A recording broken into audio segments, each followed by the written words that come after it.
AV Experience. I'm your host, Ryan Charpentier from Ascend AV. I'm joined this week by the long-haired and beautiful Peter Aylett from he keeps adding titles, but he only has 2 next to his name this week, from Officina Acustica and Cinema Bureau. You have been a busy man. You're finishing up some stuff with some theaters that we really can't necessarily talk about, but you've We been will be able excited about them.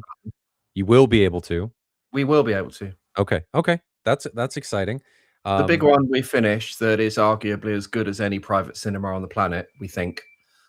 We have almost 100% publicity rights on. We can't reveal who the client is. We can't reveal exactly where it is, but we will be allowed to talk about it. that's good So for you because that's not always the I can case. see a series of case studies coming on. Good. Awesome. Because that's, like I said, that's not always the case, so it's exciting when you can actually talk about some of the work that you've done, especially So with the true. amount of time that you guys have put into this because it's substantial, and the room Yeah. is substantial. Um, I've done a lot of projects in palaces where you have to register your electronic devices.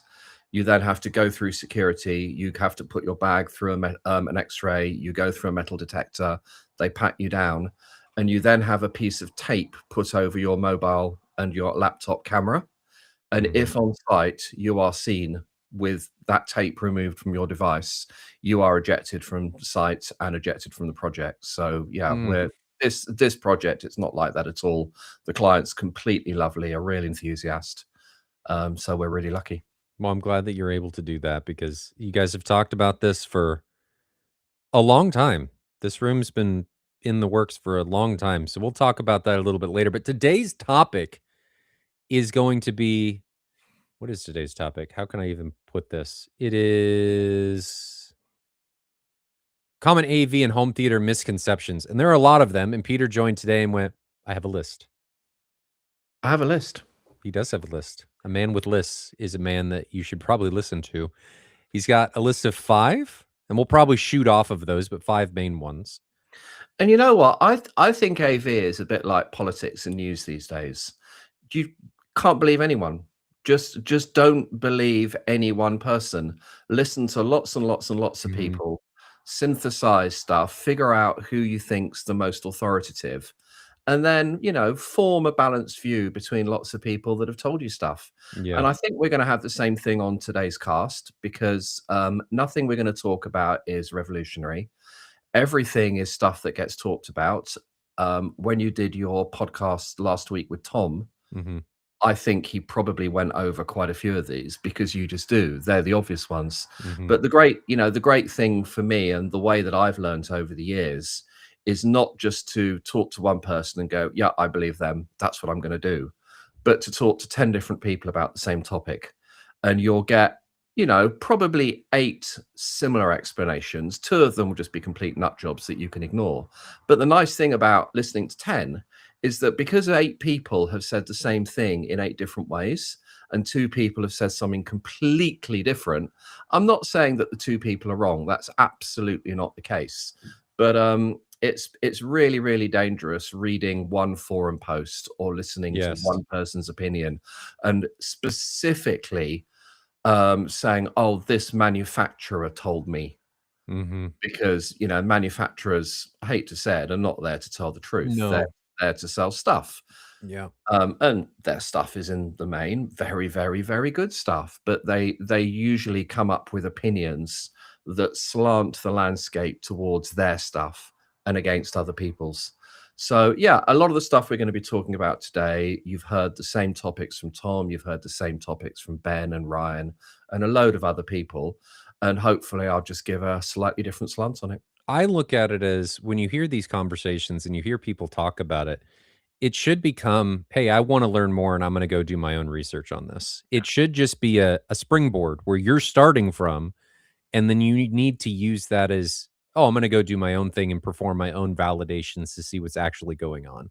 There's no substitute for you getting in the weeds and checking and validating, as long as you're doing it correctly, because there are a lot of ways to screw things up and come to incorrect or, misleading conclusions, but I think it's important that people not listen to one source, kinda consolidate everything, listen to everybody, But the important thing is to go validate, right? Go check how things are performing. Go check if you can learn and then learn it yourself. And there's no substitute for actually gaining that knowledge instead of just listening to other people talk about it. Um, because opinions, those it's not always the case. A lot of this can be opinion. I mean, you talk about acoustics and stuff, you talk to 10 different acousticians, you're going to get 10 different answers. So it's a lot of it in acoustics can be based on opinion. So it's important to figure out where you stand and where you kind of come out with all of this together. So I'm excited to go through all of this, Peter. So you've ranked these. Are these ranked in any way? Well, arguably 5 down to 2, you could take in any order. I Okay. think number 1 really is number 1. And All right. number 2 is probably the biggest misconception, but I'd say that number 2 is the single most important thing when thinking about these wonderful rooms that you're building. All right. And we'll probably deviate. We always fork and go off onto other pathways as we're talking about this, but this is going to be a good foundation. So, Peter, we're just going to dive into this. What is number five? And again, five through two, you say there aren't really a list, but There's let's not go there's with not five. really an order. Yeah, 2 is probably the biggest misconception with the most BS spoken about. But number 1, I'd say is the number 1 thing I see people getting wrong, and the number 1 misconception around what Okay. we do, and the number 1 which when you start thinking about it another way, you kind of think, "Yeah, that makes sense, doesn't it?" Mhm. So we'll get to number 1. Hope we leave enough time for that. Let's start on five. So in number 5, when I'll slightly diverge. The industry is very, very, very good at showing pretty pictures of rooms. Mm, And they'll show a pretty picture and go, "Oh, isn't this a wonderful room?" And you'll get loads and loads of replies, virtual signaling. "Oh yeah, it's a wonderful room. Well done. Congratulations." And I look at these rooms and I think, really? mhm. There's just some basic stuff you've done wrong here. And you don't even have to see speakers. You don't even have to see a rack. You don't have to see a calibration report. You can just look at a picture of a room and go, I think you could have done better.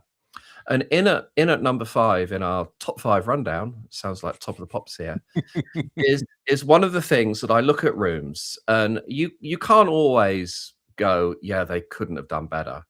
But I then look at the equipment list and see what the projector was that they used and did a you do a 10-second geometry drawing and a 10-second back of a piece of toilet paper or whatever you want to call it calculation of what the vertical lens shift capability of that projector is, and you realize no, that screen is too high.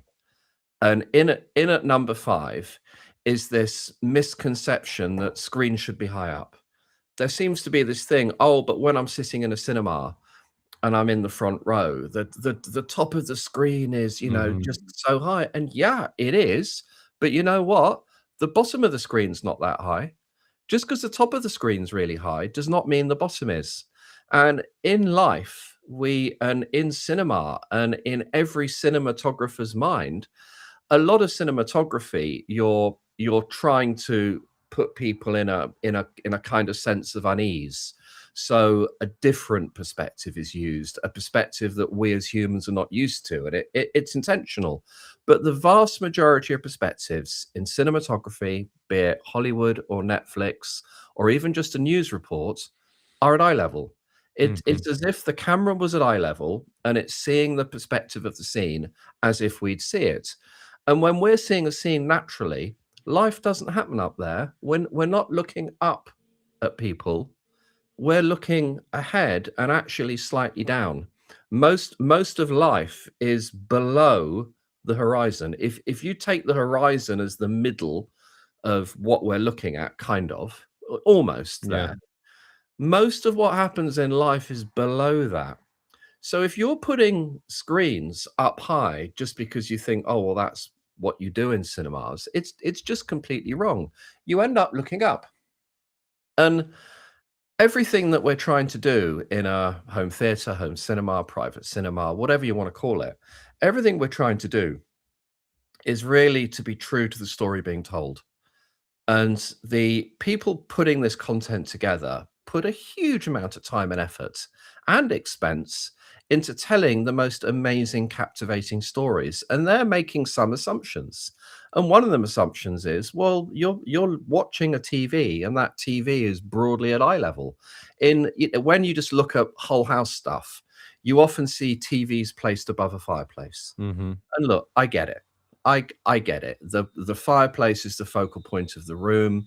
You can't have two sets of seating arrangements, one for a TV, one for a fireplace.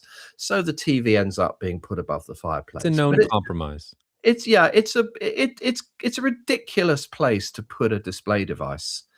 And there are some things that cause screens to have to go too high. Yep. And, the main one is you've got quite a low ceiling, and you've got multiple tiers of seats. And with multiple tiers of seats, you've got to see above the person in front to the bottom of the screen. So unless you've got really sympathetic geometry, every row you put in, you're probably having to raise the bottom, where the bottom of that screen is, a little up, up, up, up, and up. So where you have multiple rows, in order to see over the person in front, you often have to push that screen up a little bit higher. And also the projector, that has got to be able to see over the heads of people, over the heads of the tallest possible person sitting the most upright they're ever going to be, to the bottom of the screen. And often that's the cause. But sometimes I look at a room and it's one tier of seating sitting on the floor, and it's maybe, I'm going to try and think in feet here, the room's maybe 10, 11 feet tall, so you've got some height, and the screen is just slammed right up against the ceiling. And if we just go beyond what is comfortable cinematic geometry, the fact you've got that screen so close to the ceiling means the reflections from the ceiling in terms of light are going to be stronger. So unless that ceiling is flat matte black, which is generally a good idea, but not always possible because of interior design, you're going to get distracting reflections off the ceiling. And also, in terms of sound to picture coherence, those front three speakers are going to end up being really quite high. And that's just not natural. And if you're using that room for music as well as watching a picture with it, that's, it just becomes completely unnatural. And one of the things I work really, really hard to do in cinema design, and just to talk to interior designers and talk to homeowners and, figure this out, is number one thing, you talk about use modes. Number two things, you talk about seating. Third thing I always talk about is the screen. Yeah. Where's the screen going to be? How big's the screen's going to Well, be? because the screen size and positioning dictates so much other things in the room, frankly. I mean, where that is going to dictate a lot of the other things based on limitations and compromises and live with and live withouts. And even your point about paint, even flat black paint is still going to reflect back on the screen. I mean, unless you're doing something like a Mm. high grade velvet, you're creating issues when you do things like that. Um, so just there's always something that you have to consider. You're always giving up something else. There is always a trade. Nothing is ever free. Sometimes that trade is money, but you're always giving up something. So fully agree on that. People do not think about the screen enough. It's always, well, I've got all these other things, and here's where I'm limited to put the screen. Well, you should have thought about that a long time ago, where unfortunately you've ruined a good portion of your viewing and enjoyment of your space based on the screen. And you may not know it, but subconsciously now you're not going to want to use that space nearly as much because it's not as enjoyable, or it's not the enjoyable, it's not as natural for you to be able to utilize. Like, I'm sure this is the case in the room that you guys are just finishing up. I know it's the case in my showroom. People always think, "Oh man, you're 9 feet from 165." Well, the reason that works is because my eye line is almost directly in the middle of the screen, Mm. right? It feels very natural. People always say, "Oh, your field of view feels normal because I'm smack dab in the middle of the screen." Doesn't feel unnatural, doesn't feel too big. So if you get placement correct, if you get things to work within the bounds of what you have, and you make them feel as natural as possible, I argue you can get away with a lot more, right? You can get away with more of an extreme if you try and make things, if your starting point is how can I make this feel natural? You can build from there and make things feel more extreme. But when you go extreme and things are already unnatural, you're in for a bad time. And I think a lot of this stems from bad design or really no design. That you Mhm. read the forums and you look at so many podcasts and the conversations are about product. You know, Always. is this subwoofer better than that subwoofer? Should I use this French processor or that French processor? And when you're talking about seating arrangement and you're talking about room geometry, I don't care. I haven't got to the stuff yet. The stuff is a conversation I'm gonna have last, not first. And unfortunately, I'd say the majority of professional companies still start with the stuff, and the majority of enthusiasts still starts with the stuff. And the process is discovery first. And if you're an enthusiast, do discovery with yourself. Literally write down for yourself, what am I trying to get out of this room? Yes. What are my priorities? You know, what am I going to watch most? Oh, actually, I watch Netflix more than I watch Hollywood movies. Or, oh, you know, the main thing I want this for is sports. And write down, do yourself a little picture, draw that bell curve. I think Ben showed you my favorite Mhm. bell curve picture a few weeks ago of these are the important amount of people in the room. It's between 3 and 5 people that are gonna be in that room 95% of the time. So I'd what argue that even that's too high. I mean, the majority of theaters that are used, it's maybe 1 or 2 people. it probably is. The point being, write this down. Be your own client and write down your priorities and your Mhm. needs. Then go into design, and design is not engineering. The output of design is a definition of the user experience, and that will start with a spatial layout of the room. And you know, you might think, oh, Peter, he's doing all these ridiculous projects for billionaires. Sure, but I'm not talking money here. If you've got a low budget and this is a family room, it's still exactly, Right. and it's a 65-inch OLED on the wall, it's still exactly the same process. And Doesn't change. great design enables you to take informed engineering decisions. If you haven't done a design, you can't do engineering. So a design is a floor plan, a design is a section, a design is a seating plan, a design is a list of what objective performance requirements you would like from the outcome. Engineering is, well, how are we going to get there? How are we going Yep. to achieve that? And the output of engineering is a list of specifications that you need from your product. And then you go out and find the I right. think the biggest thing that people need to take away, at least in my opinion on this one, is take the thoughts about products that the sexy things that you wanna buy that we they're easy, right? They're a piece of kit that you can buy and I can place in a room and doesn't have to have much thought about it. Take that and put it aside for the majority of this process and focus on exactly what Peter's telling you. Focus on the design and the use case for the space, and then use those products as tools to meet that end instead of the other way around. Don't compromise the space to make the products work. Compromise the products to make the space work. In my not necessarily compromise, but pick the products to make the space work Exactly is that. the best way to approach this. All Exactly. too often on AVS and Facebook, you'll see people, "Hey, I want a sub upgrade."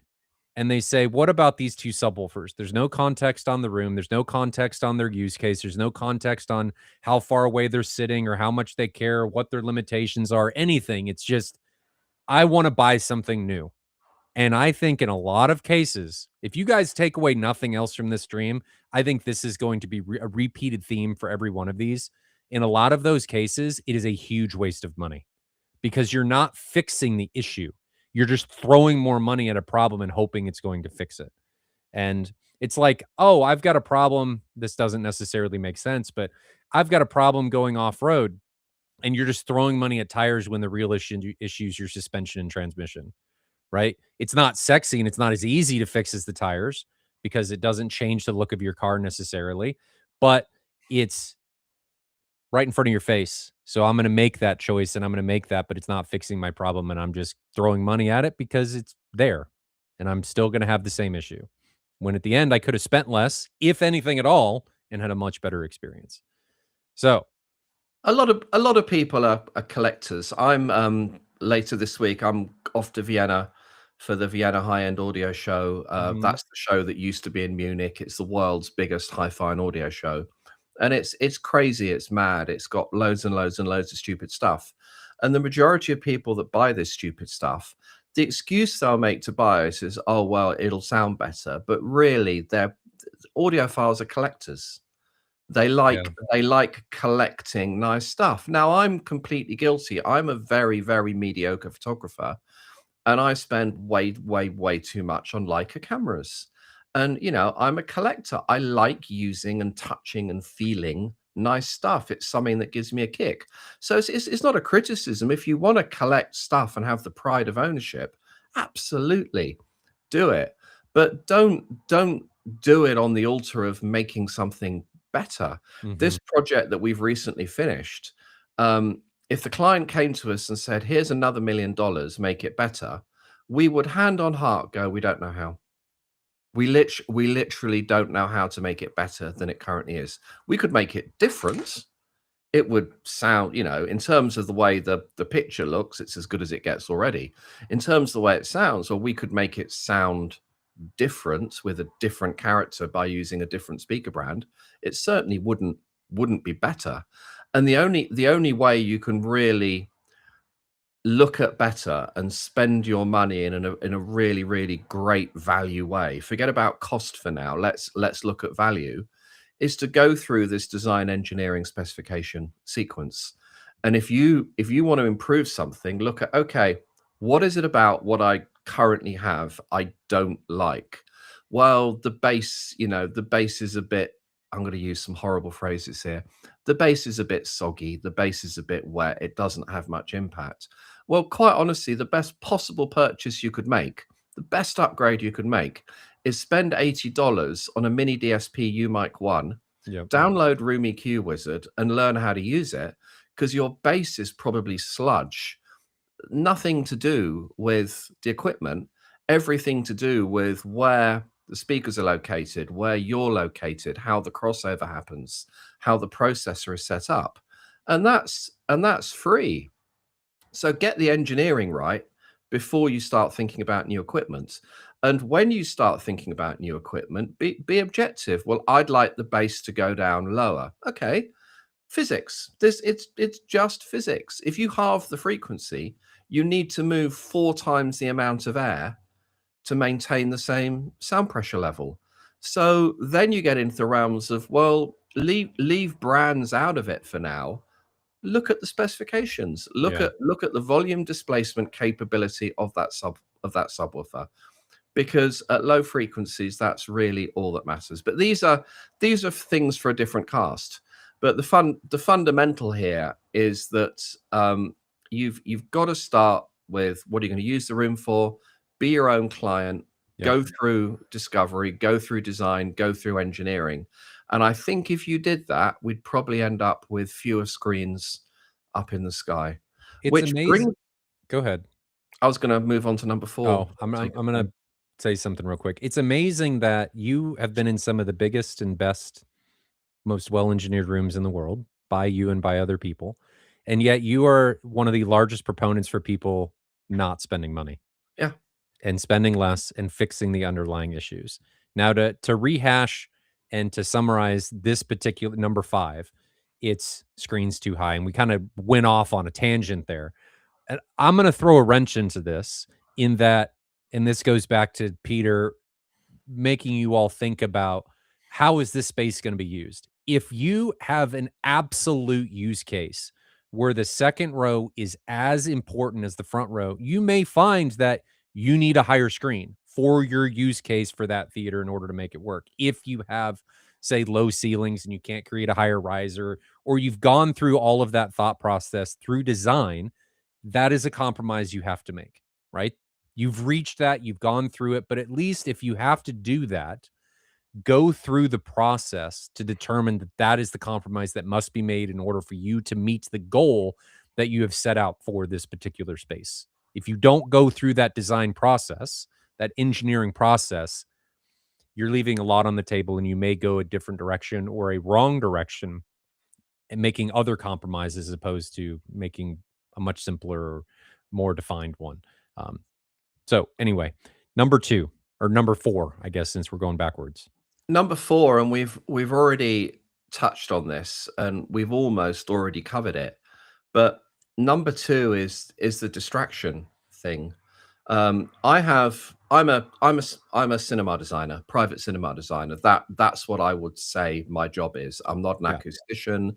I'm not a whole house integrator. I am a cinema designer. That's what my skill set is.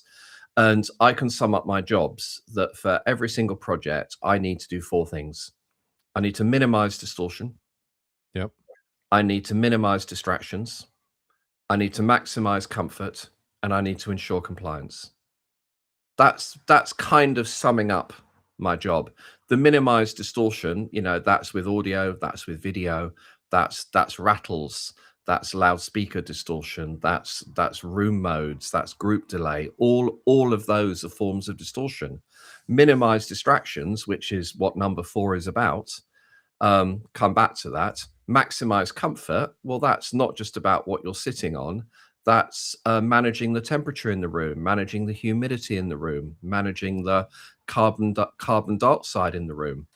And number 4, compliance, just making sure that everything is legal and compliant with what needs to be done. Mhm. But going back to number 2, minimizing distractions. People, when they're designing these rooms, often just focus on the screen. Yep. It's this white or gray or LED or LCD display on the wall, and the It's whole box focus on the is wall. whole Yep. focus is this. They don't think about what's around it, what's in your eye line. And one of the things I see a lot of is this kind of ruched carpet, relatively thick pile carpet, Oh, which when you look down on it, depending how people have been walking on it or how it's been hoovered, has sort of lots of swirly patterns in different direction. I see cinemas with brightly colored, really busy pattern carpets right up to the screen wall. You see wall-to-wall screens, and right adjacent to the edge of the screen, there's some wall lights, or there's maybe some movie posters. You see screens hard up against the ceiling, and that ceiling is paint basically gloss white. mhm. These are all taking away from your sense of immersion. They are all distractions, because our humans vision, and this is whatever you choose to believe, this is evolution, that we have this really wide field of vision. And if I put my hand up over here, I'm aware of my hand. I can't really see it in any definition. And if I shake it around, I'm aware of my hand shaking around. This is so when we were hunting in the savannah tens of thousands of years ago, if there was a predator hiding in the Yep. bushes, it would take our attention off. We're constantly using our visual brain power to scan our periphery. Now, if you've got elements on the wall, you've got this pattern carpet, you've got this white painted ceiling. As there's content on the screen and that content is bright content, it lights up the walls, it lights up the Yep. ceiling, it lights up the floor, and things are going on in your peripheral vision. And that's really, really, really distracting. And it takes away from your immersiveness. It uses up brain power. Your brain is processing that stuff going on. Mhm. And often when people sit in a room and just relax and listen to music, I know a lot of people that when they listen to music, they'll turn the lights off, or they'll just light some It's candles. transformative. And yeah, and one of the things you're doing, you're just stopping your brain from You know, processing before we stuff. go on any further, I have a very unique lens into this because Peter, you and I may have mentioned, I have talked about this in the past. I may have mentioned this on stream, but I got in a bad motorcycle accident almost 10 years ago. And that motorcycle accident caused some brain damage. It caused some issues, and I lost my brain's ability to filter through its vestibular system. So everything you're talking about, everything your subconscious is doing, my brain that you're not actively paying attention to, my brain went, "You know what? We're not gonna ignore that anymore. We're gonna take it from over here, and we're gonna shove it right in the middle of your active cognitive thinking." It is amazing how much stuff your brain is thinking about, processing, dealing with that you are not paying attention to. But what Peter's getting at is that subconscious processing that is occurring, even though it is not in the forefront of your mind, it is actively impacting what you're doing, your enjoyment, how you're getting into it. Because you may not even be able to settle into a movie and get to that AV nirvana because your brain is distracted by all this other stuff going on around you. You may not realize that it is, but it is because it's processing and it sees all of this other stuff. So if you can remove all of that, objectivity in the front, party in the back, where you can't see anything, but you still maybe want some of the knickknacks and all of that. Just put them behind your peripheral vision where you can't pay attention to them because your brain is doing an inordinate amount of processing without you being aware. When it was really bad, I could walk into a room, say somebody was having a surprise birthday party, and there was stuff on the walls that didn't make sense, and my brain felt like it effectively threw up on itself because it is processing all of this stuff. You're not paying attention to it, but it's processing it, and it gets overloaded, and it can't deal with all of that. So you do this in a theatrical environment where you're thinking about all of this stuff subconsciously instead of allowing your subconscious mind to immerse itself in what your conscious mind is doing.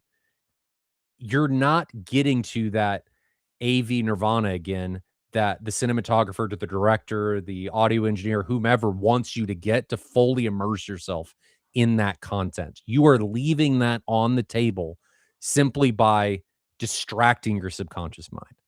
And if you can remove that, I see somebody in chat saying velvet all the things. I don't know that I would go that far because there is a piece of this. Some people it's great, but there is a piece of this in my opinion where the room has to be inviting. It has to be pleasant to be in.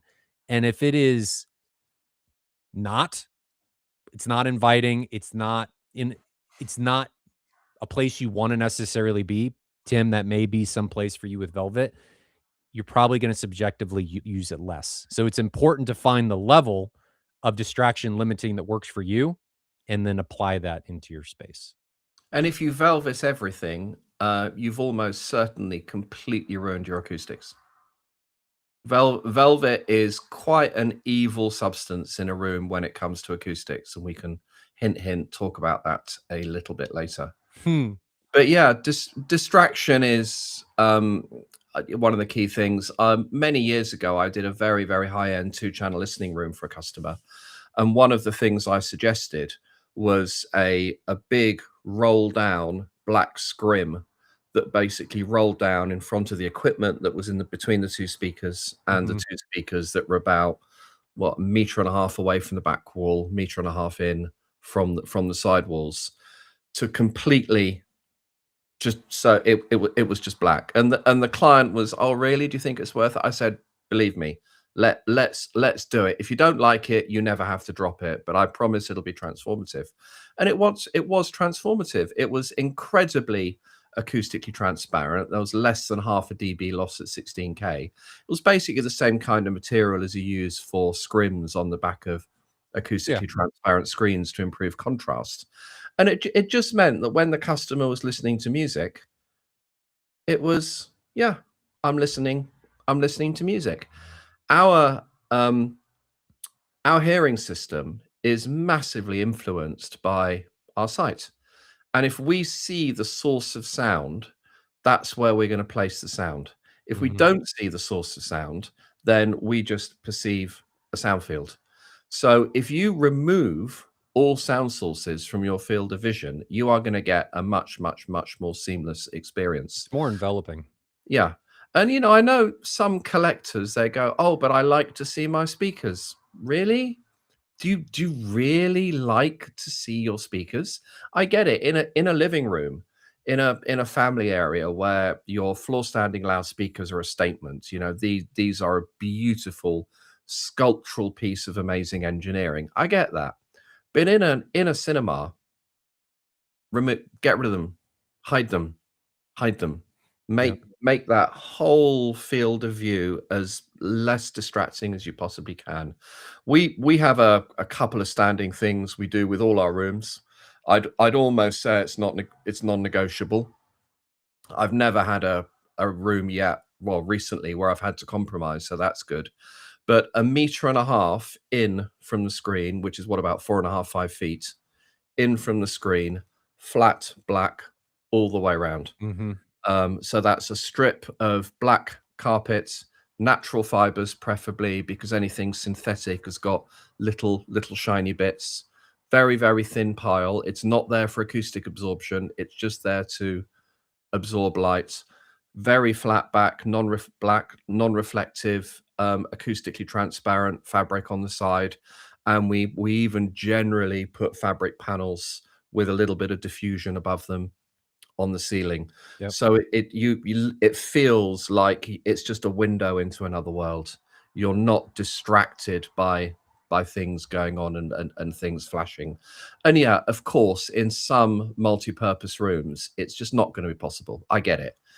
But if you have the opportunity to do this, it will hugely decrease your cognitive load when you're watching content by just removing all of that distraction. Yep. It's amazing what Velvet can do in that space visually. I know it has some issues with acoustics, but visually creating that floating screen, it is transformative. And I would encourage everybody to experience that at least once, even if it's not in your own space, just to see what it's like to be, even if it's just visually immersed, not fully immersed. Um, because there are other things that have to go with that, but visually immersed to lose that distraction, it's an amazing experience, and it doesn't seem like a lot, and it's one of those things that doesn't have to be expensive. It Getting Velvet or doing those things doesn't have to be expensive, it can be very Careful cheap. with velvet. Please be Be careful with careful with velvet. Velvet, I'm just using it as an example. Yeah. Uh, it can be transformative. Number Should 3? we go to number 3? I think so. And this is, I know it's something that Ben's talked about quite a lot. Why are we as an industry and why are we as a community so obsessed with how loud things go? It's Mm, how many subwoofers have you got? How much bass have you got? How loud can you play it? And the ability to go loud is important. In my list of 4 things I do as a cinema designer, you know, one of the first is probably eliminate distortion, or as much as I can. You can never completely eliminate distortion, but every single technical decision you take in the audio system, number one in your checklist should be, how am I minimizing distortion? And don't just think of distortion as being the total harmonic distortion of the speaker. It's, you know, the combination of everything that happens from reproduced signal to a pressure change at your eardrum that your brain then converts into sound. Every single step is introducing distortions. mhm. And so SPL capability, sound pressure level capability, how loud can your system go, but not change in character, have minimal distortion? That's important, sure. But in my cinemas, I obsess way more with making that room quiet. It is, you know, quiet is an obsession. And if you have a sort of a one-piece cassette air conditioning unit in the room, it's never going to be quiet. If you have a projector hanging from a pole in the ceiling, it's never going to be quiet. And again, yes, there's going to be a lot of scenarios, especially when you have very little space and very little budget, that you're going to have to suspend a projector from the ceiling. you're gonna have to have just an air conditioning unit on the wall with the fan blazing. You have no choice. But the two biggest sources of noise in these rooms are, number one, the projector. Mhm. Do everything you possibly can to get the projector out of the room. And even if you can't get it out of the room, which again, in I'd probably say the majority of rooms, it's going to be a struggle. At least try and box it in. Try Try and and push it minimize it. try and push it, put it in a hush box, or maybe if you can and you have the opportunity, mount it vertically on the back wall, shine it off a mirror. The light and the quality loss are going to be minimal compared to what you can then do to make that thing look quiet, make that thing be quiet and not such a visual impact of a projector hanging right above your head in a room. And with when it comes to cooling, again, do if you have the opportunity, do everything you possibly can to make that cooling as quiet as possible. Once you've probably the most transformative demo I can do for anybody. Forget about loud, forget about bass, forget about infrasonic, forget about, we have the ability in our demo facility to do, which you probably have as well, Ryan, 500 nits, um, Mhm. perfectly tone mapped. For a lot of content, it looks magnificent. All of these things are magnificent. But by far, one of my favorite demo pieces, which was probably my film of last year, is Civil War. And towards the beginning, there's an explosion. And then rather than that hideous fake tinnitus that you sometimes get in movies, it's complete silence, Yeah. complete silence. And the tension is palpable. It's very, very intentional. That director is intending complete silence. And if you have an air conditioner wearing away or you have a projector wearing away, you just don't get anywhere near that same sense of tension. And another reason that quiet is so incredibly useful, it isn't just for the quiet passages in a movie. There's an effect called masking, and masking is what makes audio compression possible. Audio compression is all based around masking. And masking says if you have a loud sound at a certain frequency or at a set of certain frequencies, that will mask quiet sounds below it. So in compression, that's used because, during the loud passages, all of that data of the low level signals, just get rid of it because you're not going to hear it. It's Yeah. really as simple as that. Because the loud stuff's going on, you're not going to hear the quiet stuff. And it's exactly the same in a room. And the really, really quiet things in a movie soundtrack are the things that give you a sense of space. It's incredible. If you have a room with the ability to be really quiet, introduce some noise into it. Just introduce some noise. Just, play low level pink noise from a Bluetooth speaker or something. And what you'll find is that the room instantly feels smaller. Yeah. And it feels smaller because you're not getting all those tiny low level oral cues to give you a sense of space in a room. So quiet, I would argue if I have the opportunity of making a room really, really quiet, which costs a lot of money often, Mhm. or I have the opportunity to extract that last bit of infrasonic or that last sort of 4 dBs worth of headroom at the top end, I would choose quiet 100% of the time. 100%. The infrasonic stuff is incredible. The headroom is incredible, but that's only useful in a very, very, very small percentage of content, a small amount of the time. Quiet is useful 100% of the time. If you have a quiet room, you're going to have a far, far, far better experience. I And would again, a lot of quiet isn't necessarily about throwing money at it. It's just throwing a bit of thought at it during the Mhm. design stage. Is there any way I can get that projector out of the room?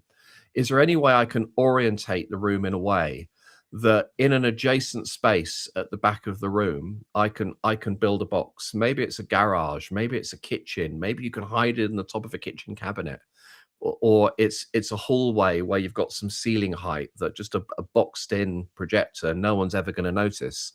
Yeah. Thinking about those don't have to cost a lot of money, but it profoundly makes the room better. I would argue that a really quiet room reduces the need for the room to be as loud.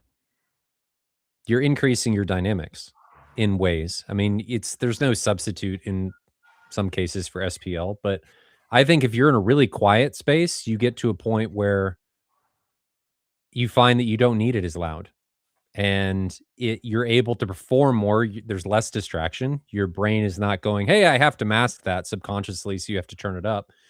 You're in a lot of cases able to listen and be immersed at a lower listening volume because you're not having to cover up certain things that are distracting.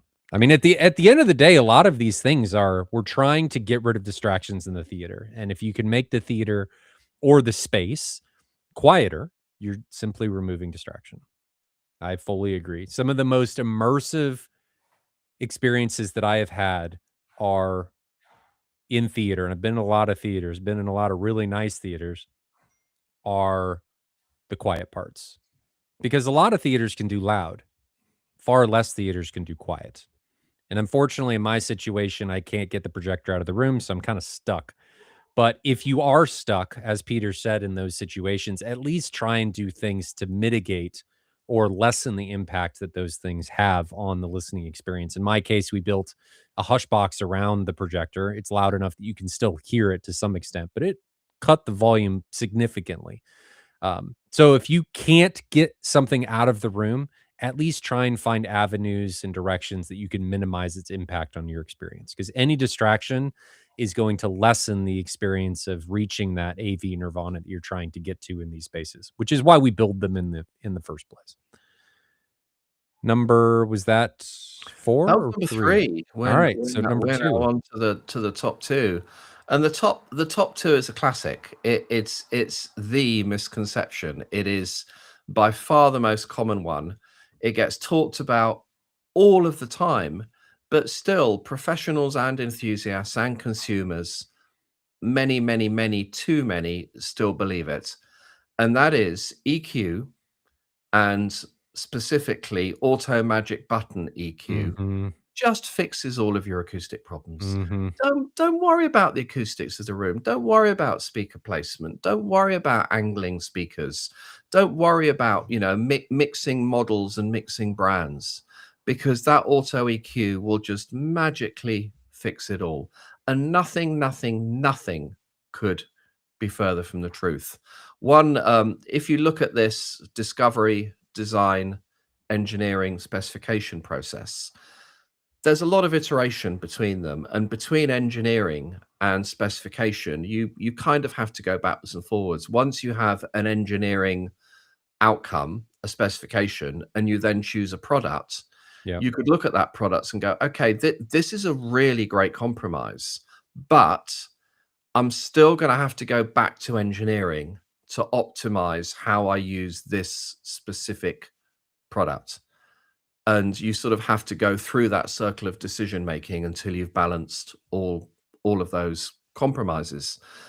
And the other thing with AutoCal, and I know this is something that Ben has talked about a lot, is the obsession with frequency response Mhm. when everyone forgets about time domain response. And I would argue, and I've said this before on this cast, time domain is something we can't hear through. There, in nature, there are no time domain errors. If you remove electronic signal paths, recording and reproduction, if you just go into nature, it doesn't matter where you are. It could be an elephant in a cave. It could be a bird in a living room. Doesn't matter where you are. There are no time domain errors, because the sources of sound are perfect sources of sound. They haven't been mucked around with. There's no jitter, there's no crossovers, there's no filters, there's no multiple drive unit, there's no group delay, There's no, there's none of these things that in themselves are not necessarily evil, but the second those things interact with a small room, then they become inherently evil. There's Mhm. none of that. And we can hear through, some pretty gross frequency domain issues. And a big issue, a big example of that is as we get older, doesn't matter how old you are, when you get to my age, and I think I'm probably older than I look, you end up with a little bit of hearing loss. It's Yep. not significant, it's nowhere near deafness or anything that needs correcting, but there is a bit of hearing loss. Frequency responses change. Every couple of years, I go to an audiologist and I have my hearing tested. I get a full report because I want to make sure that when I'm calibrating a room, what I'm hearing, I'm not hearing things in my way that to someone else would, be a disastrous decision. Mhm. But we hear through that. We compensate. One of my best friends, he's a classically trained musician, and within a couple of bars, he can tell me whether it's a Steinway, a Bechstein, a Yamaha, or a Bosendorfer, because he's just so attuned to that. I haven't got a clue. Most people haven't got a clue, and we don't need those little fine frequency response things to be perfect. What we do need, as much as possible, is for time domain to be perfect. Yep. And I will sacrifice, and I admit it, I sacrifice, how nice and flat my frequency response curve is on the altar of as good time domain response I can get out of the system as possible. And when you do auto EQ, I guarantee you, it doesn't matter what the auto EQ is. We all have our favorites, and my favorite isn't because I probably think it is the best, but I never publicly say it's the best because the best is almost like that Mac versus PC debate. Yeah.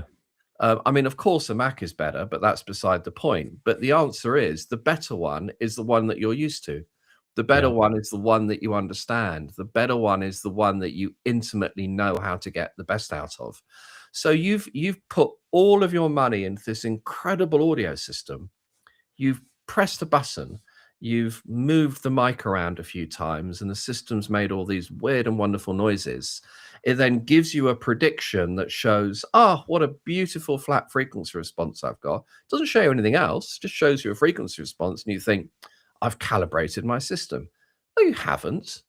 You've no idea what you've done. Most processors don't really tell you what they've done, and none of them do an after verification. So those graphs you get, they're all predictions. Predictions. They're Yep. not they're not this is what actually happens.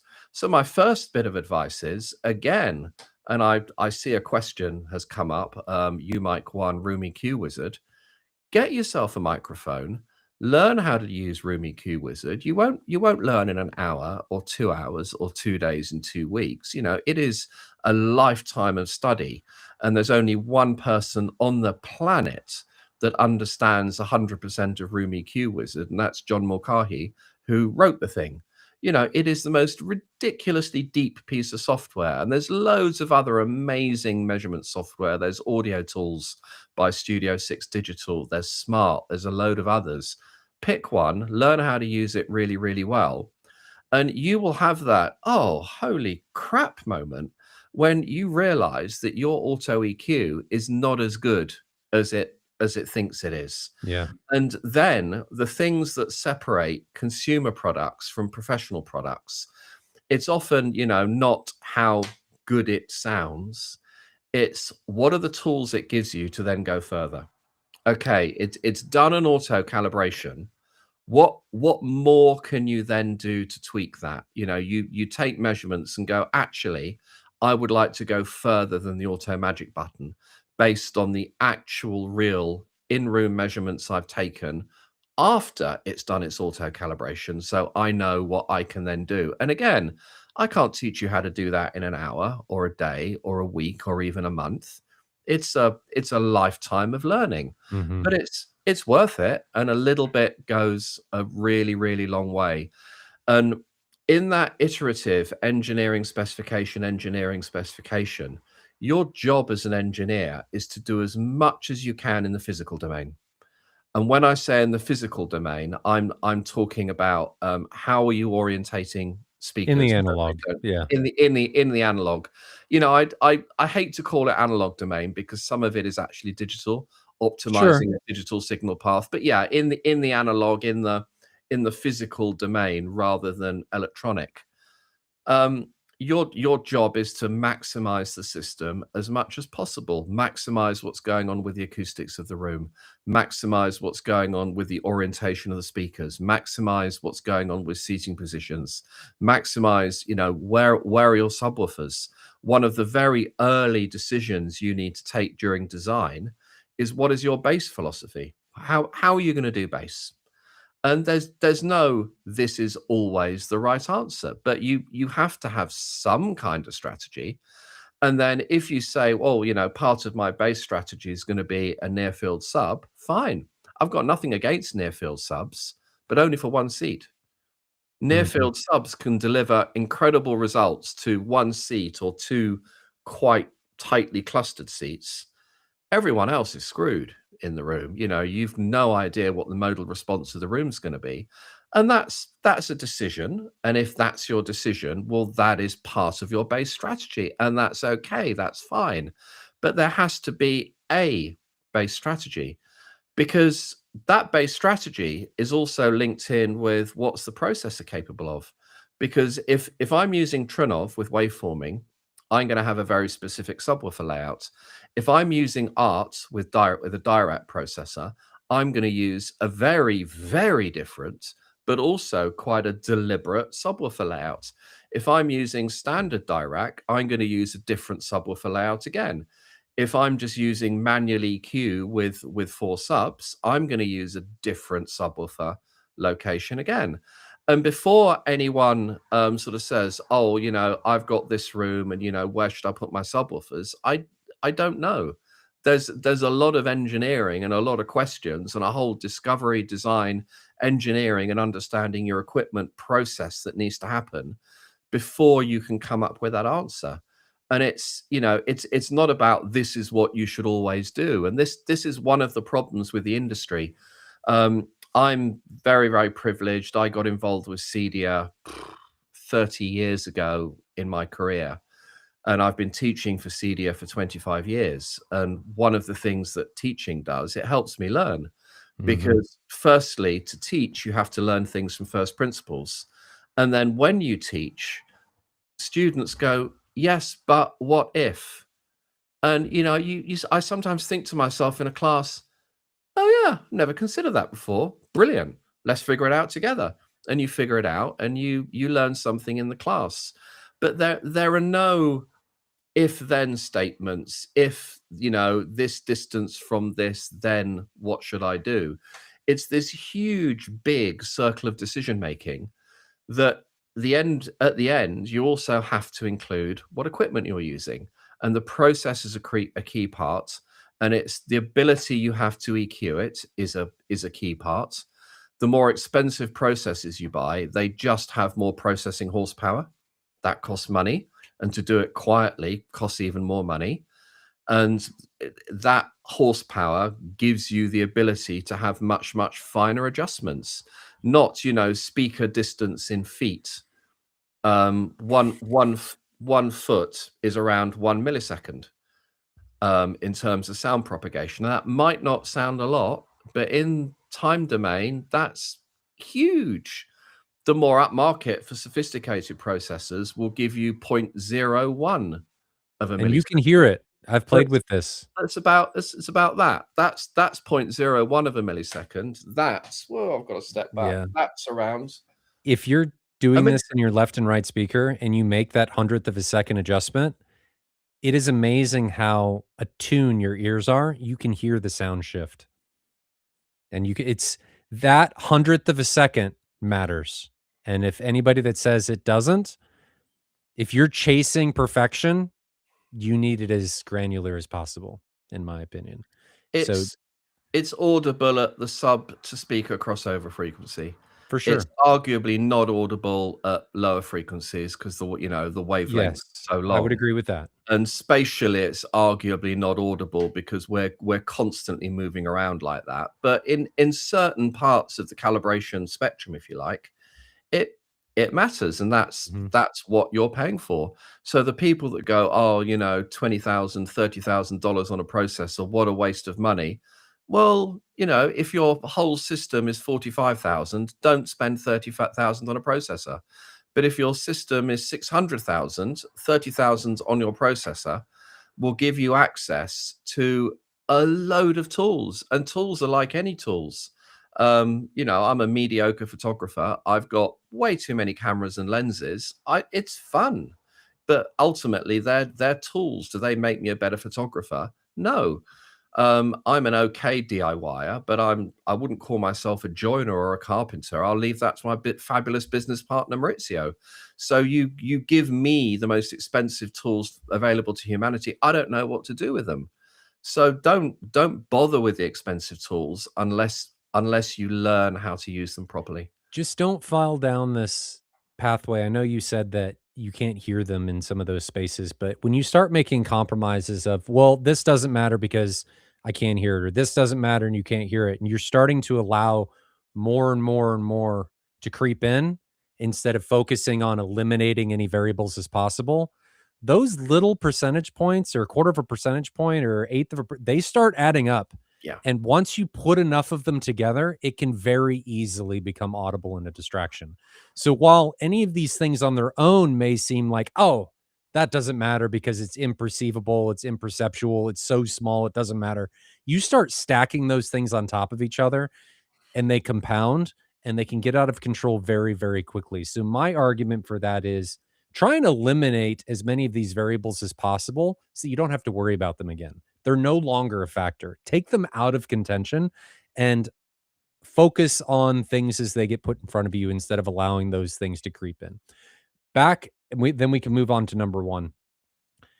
One of my biggest things that I tell my customers with the frequency domain in comparison to time domain is what you don't know, you don't know.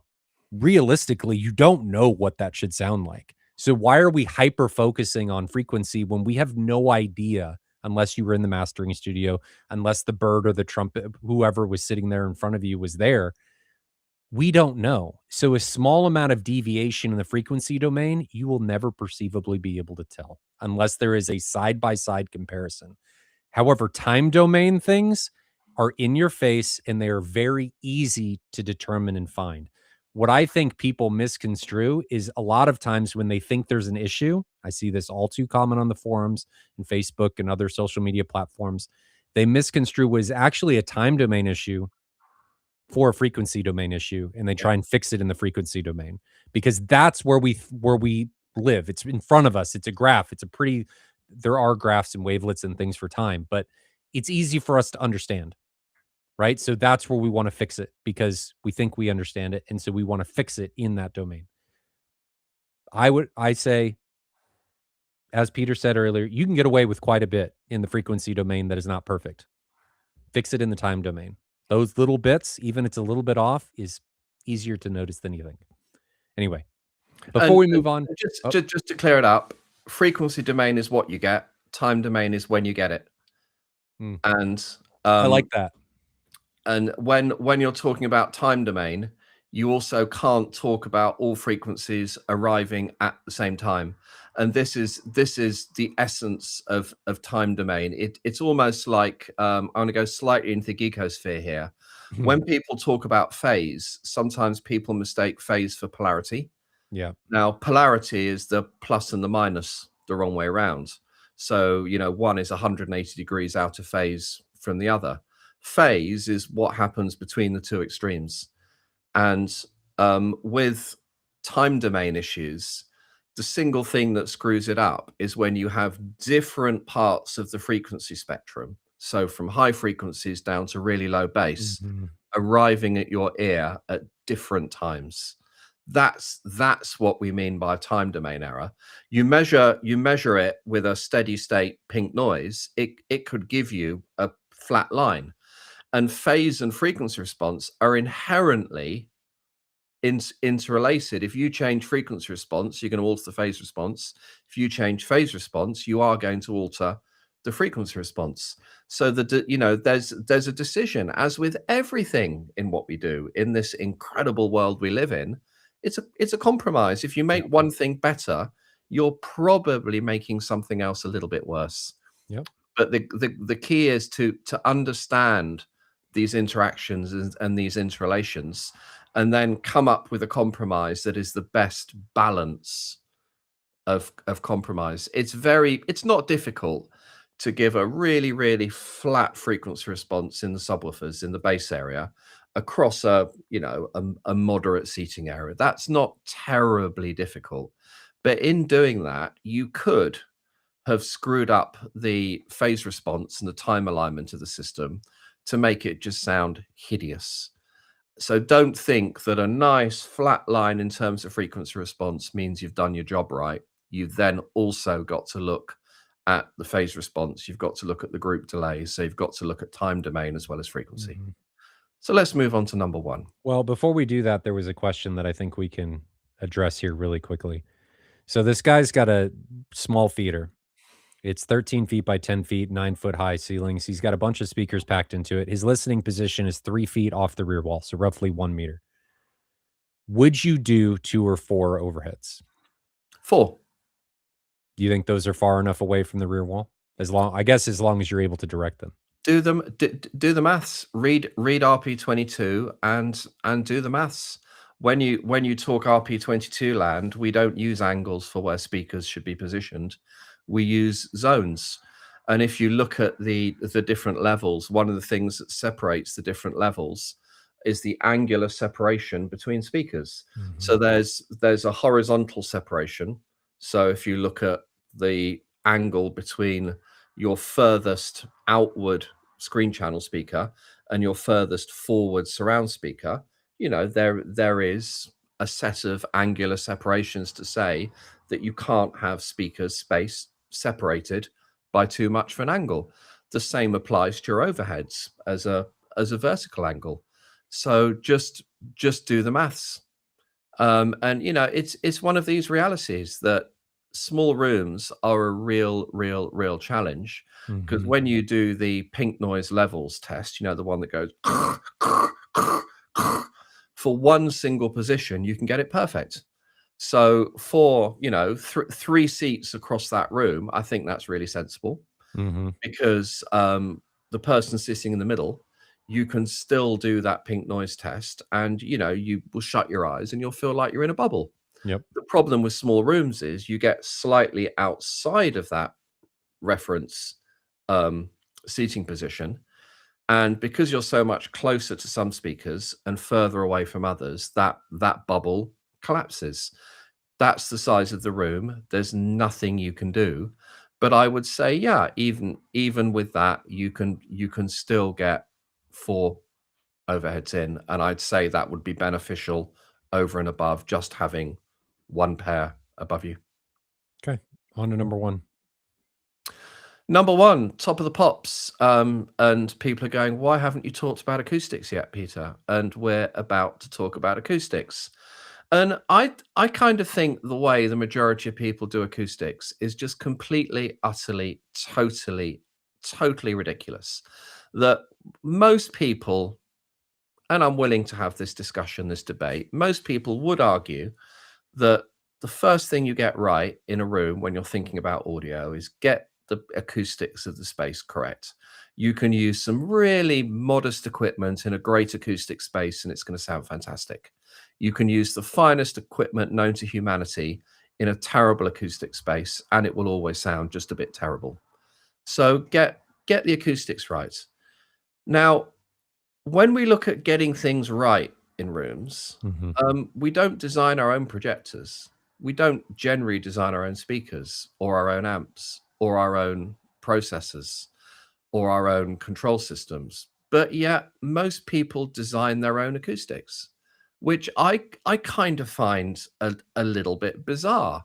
Now, the components you'd make an amplifier out of would be, some transformers, some integrated circuits, some op amps, some transistors, some resistors, some inductors, a bunch of big capacitors. These are the components that the amplifier designers have available to them to design and make the totality of the thing that you then buy, with the expectation that this is properly engineered. In the acoustic world, we have this ridiculous phrase called acoustic treatment. Think about that word, treatment, acoustic treatment. You treat something when it's sick. We are taking something that's sick, and we are treating it.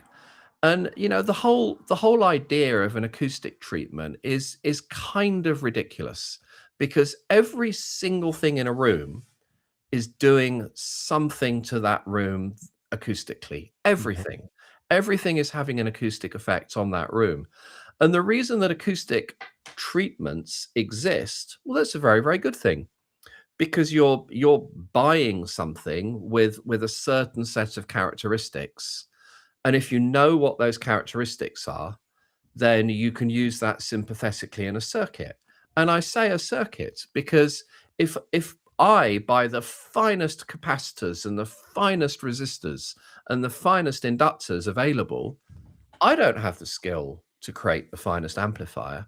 But yet people seem to think, oh, I'm going to go to this company for my acoustic treatment, and I'm going to throw a bunch in a room, and I've acoustically treated my room. Well, yeah. If you bring a beanbag into the room, you've made a change. If you bring a fat friend, me, Big Benny, into a room, you're gonna you're It is gonna very true. you're gonna make everything makes a difference.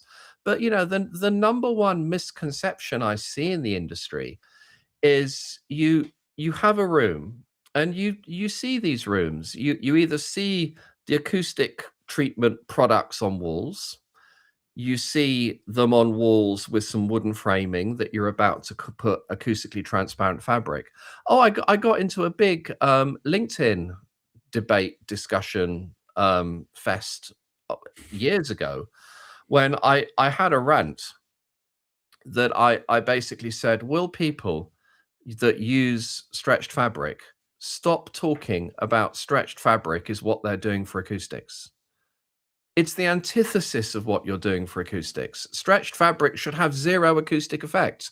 The Yeah. whole point of stretched fabric is it's invisible to acoustics. It's what you put behind it that matters. So acoustic fabric is not an acoustic strategy. It is something to allow your acoustic strategy to work unimpeded. The whole point of acoustically transparent, or as some people say, which I agree with, acoustically translucent, because nothing is perfectly acoustically Yes. transparent. Even air is not acoustically transparent. Air is acoustically translucent, but that's semantics. So in every other area of the room, we buy highly engineered products designed and built by uniquely talented individuals that have dedicated their life to putting these raw materials together to produce something magnificent. And then we come along, throw a bunch of random acoustic treatments on the wall and say, hey, I've acoustically treated my space. Well, yeah, you have. You've changed it.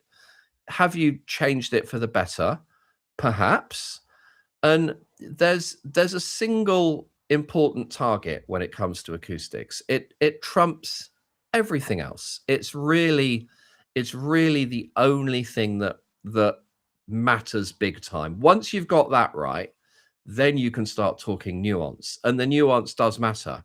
But if you've got this wrong, it doesn't matter what else you do, you're screwed. And that is reflection decay time. Yeah. And we call it reflection decay time rather than reverberation, because small rooms are not large enough to be statistically reverberant within the sort of time scales that we look at those rooms in.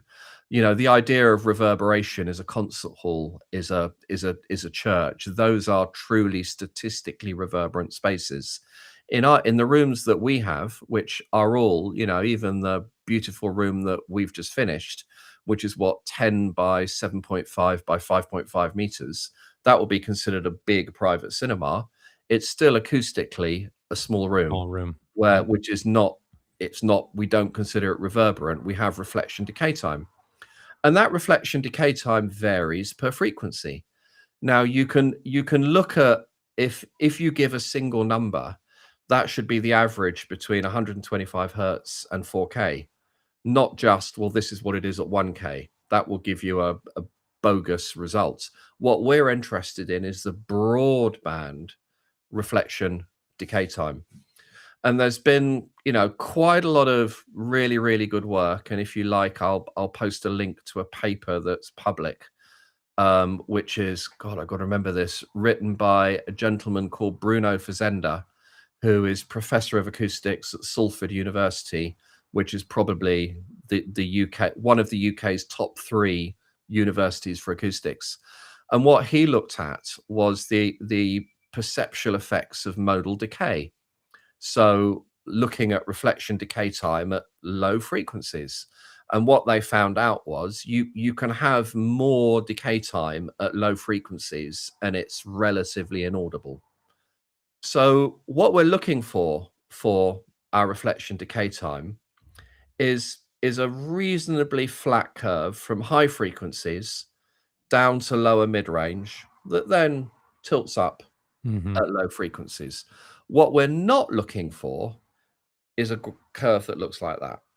So lots of huge amounts of decay time because you've not looked at where that base energy is going to go at low frequencies, and very, very low decay times at high frequencies because you've put velvet all over the wall, or you've used Alcantara, or you've got big, thick carpet everywhere, and then you've added more high frequency absorption. Generally, if you have carpet with maybe a half-inch pile everywhere in your room, that's all the high frequency absorption you need in that room. Any more high frequency absorption, and you're going to be tilting that high frequency down, and you're going to lose that sense of space and air. We've all been in those rooms. Well, most of us have been in those rooms where you walk into the room and you feel like you've got a head cold. You Mhm. feel like the air has been sucked out of the room. What you're hearing is an unbalanced reflection decay time where you've got way, way, way too much absorption at high frequencies.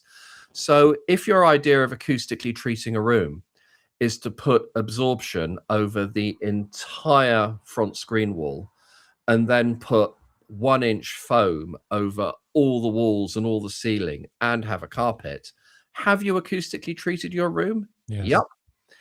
You've treated it with a massive overdose and your room is now dead. You have acoustically At least at the killed. higher frequencies, yes. But that's everything, higher frequencies, upper mid-range, you end up with very, very unbalanced sound power. Yeah.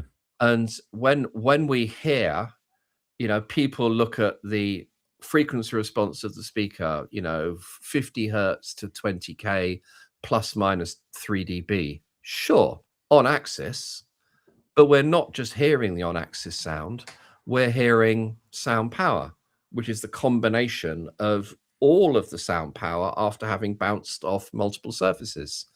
And if you have an unbalanced room, you get the direct sound, which has one frequency response. You then get the reflected sound that has a completely different spectral response. That's not natural. Nope. That's And some speakers exaggerate that by having, and Ben talked beautifully about this 3 or 4 weeks ago, by having a very, very poor off-axis response, which you can see on a spinorama. If your speaker has a poor off-axis response, then you've just exaggerated that problem. So again, the thing to do, buy you mic 1, do some measurements. It's so easy. Try taking things out of the room. Try having less absorption. Our philosophy for floors, I'm not going to go into our philosophy for acoustics because A, most of it's proprietary, and B, we haven't got all year. But our acoustic philosophy for floors is generally that we have that meter and a half, if we can, 2 meters out from the screen wall, thin pile, natural fiber, black, flat black, no pattern carpet. That's nothing to do with acoustics. That's pure visual. And the rest of the room, we have wooden floors. And then we're doing the high frequency absorption work around the walls. And we, mostly use speakers with at the front of the room with reasonably controlled dispersion. And for those of you that are about to go, oh, what about floor bounce? Well, yeah, we probably get a bit of SBIR from floor bounce. But that SBIR we get from floor bounce will be, in our mind, and again, pick your philosophy, in our mind, insignificant compared to what we're then getting from the rest of the room, which is a sense of space, a sense of sparkle, a sense of openness, a sense of the room being alive, a sense of the room not crushing the dynamics of the sound being played. There are ways to predict what your reflection decay time is going to be. By far the easiest is something called a Sabine, Sabine calculation. Every acoustic, every product, everything has something called an absorption coefficient. And that absorption coefficient is, at a given frequency, the sound energy that comes in, how much of that gets absorbed versus how much of that gets bounced off. And if you have a piece of 100 mil foam fiberglass or whatever, basically that has an absorption coefficient of 1 for everything above about 5 or 6K, because Mhm. it just absorbs everything. And as you go lower down in frequency, that absorption coefficient goes up and up and up and up and up. And this is a key thing with acoustics. Just because you've got 1-inch foam, do you think that's actually doing anything for bass? It's doing nothing at bass. It's just stopping all of your high frequency reflections and causing that really enclosed, dead, oppressive feel to a room. So as part of you do discovery, as part of design, you come up with an acoustic strategy. Yep. What am I going to do to manage the acoustics of the room? I urge absolutely everyone. I've got a slightly old version sitting on the shelf. I do need to get the new edition. I urge everyone here to read Sound Reproduction by Dr. Floyd Toole. I don't think this is the first time that's been mentioned. The latest version also has Dr. Sean Olive and who's the third one? Help me out here. The guy that did the modeling on the 4 subwoofers. Anyway, Sound Reproduction, Todd Welty, Dr. Todd Welty, the 3 doctors.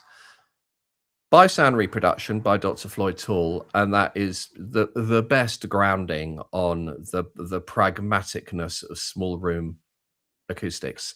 And one of the things Floyd says in there is that for a lot of normally furnished rooms, you have the room treatments of life. You have curtains, you have sofas, you have bookcases, you have bean bags, you have people, you have pot plants. Acoustic treatments, the engineered things that we hang on walls, are for when we have bare rooms. You have concrete or wooden boxes, and inside you're building out the acoustics. They're And fixing issues. well, kind of, but I don't look at it that way. When you buy some speakers, you're not fixing an issue by buying a speaker. You need a speaker. It's you need an amp, you need a process. Without these things, the system doesn't work. The if you have a bare room, well, of course you're going to have issues because your reflection decay time is going to be way too high. Mhm. And if you want to read, what is a good reflection decay time to aim for, download RP22. We've got a really good discussion in there. But it's you're not treating something. You should be building it so it's not sick in the Oh, I first. agree. I These fully are agree. these are engineered acoustic products, and I wish we'd refer to them like that rather than acoustic treatments, because I just don't like the idea that it's sick in the first place, because everything we do in these rooms, every design and engineering and specification decision we make should be deliberate. We should not be designing for sickness and then fixing it. We should be designing to make it as good as possible. But again, with acoustics, um, you're not generally, most of you aren't amplifier designers, you're not speaker designers, you're not projector designers, you're not processor designers. You buy these things fully formed. You're generally not an acoustics expert. And most integrators, most cinema designers are not acoustic experts. That's not what they do. And if you talk to 10 different acoustic experts, you're probably going to get 12 different answers Mm-hmm. for what to do with a room. But again, same old suggestion. You might want Room EQ Wizard, have a play. Start, even do something like, if you have a bathroom with very little in it, measure it, bring a speaker in, measure it, bring a beanbag in, hang a rug over the window. Just see what effect everyday things have in rooms. Then go back to your theater, cinema, private room, whatever you want to call it, and try the same thing. If you have the opportunity of taking acoustic treatments and acoustic products out, don't accept the status quo. Take them out, and once you've got stuff in that's given you as linear as possible reflection decay time from about 125 hertz upwards, you're going to have a tilt from about 200, 125 hertz, depending on the size of the room.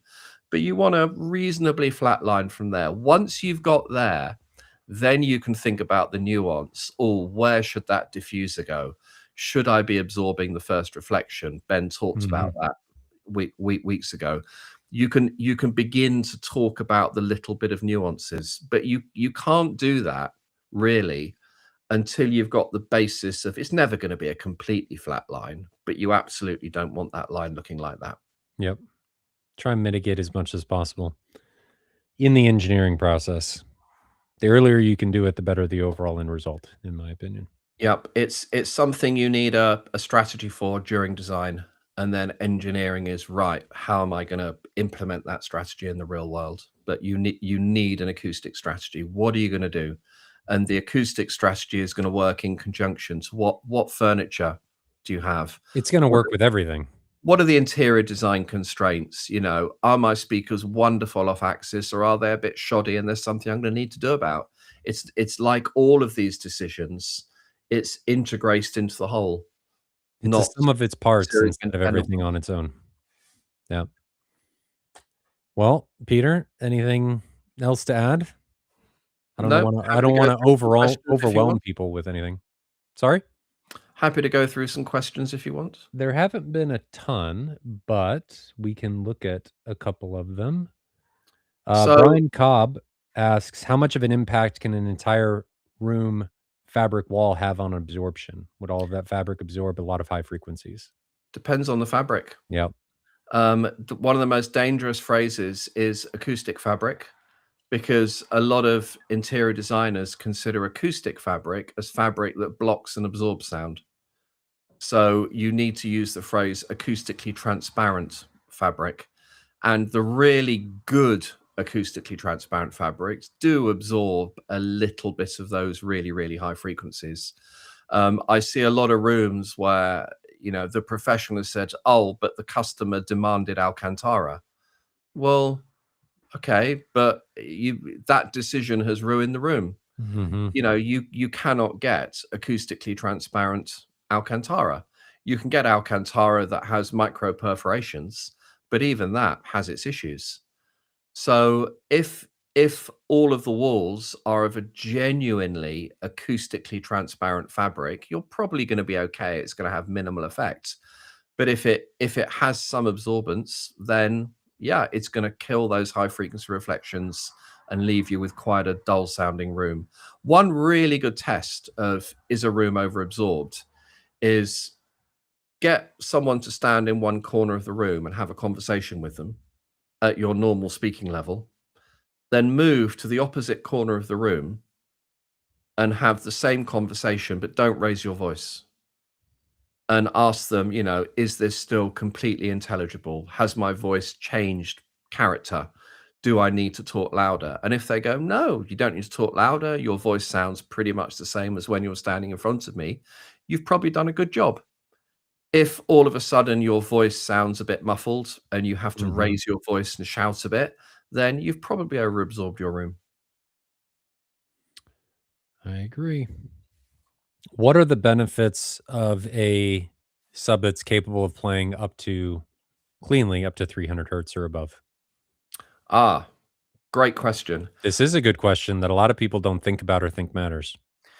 There's a couple of benefits. Firstly, with your auto calibration, your processor is looking for an impulse response for timing. Now, if you consider the way that waves work, if you have a very low frequency, the slope of that wave is very shallow. So it's difficult for the processor to figure out, well, where's the top? Where is exactly the top that I have to time align to? The higher the frequency, the wave gets sharper. So the Mhm. top is much more obvious. So if your sub can play high, then your processor is measuring a much broader frequency spectrum and it's getting a much more accurate time alignment. If your subwoofer is of a design that it's basically brick walled at 110 hertz, which some are, your processor is going to get quite a nebulous idea of where that impulse is. The second thing, and the other reason why it's good for things to play up high is filtering. Um, the second you have any kind of filter, be that an acoustic filter or an electrical filter, you're going to introduce group delay. You're going to introduce phase errors.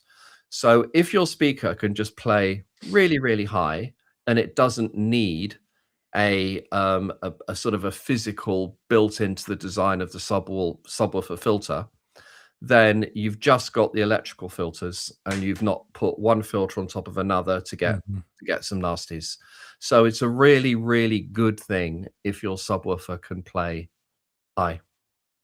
The other one that I want to add here, and it's not up to 300 hertz, but the part that people don't necessarily think about is your crossover is not a brick wall. And if your sub is only capable of playing up to your crossover, you're probably going to have a bad time.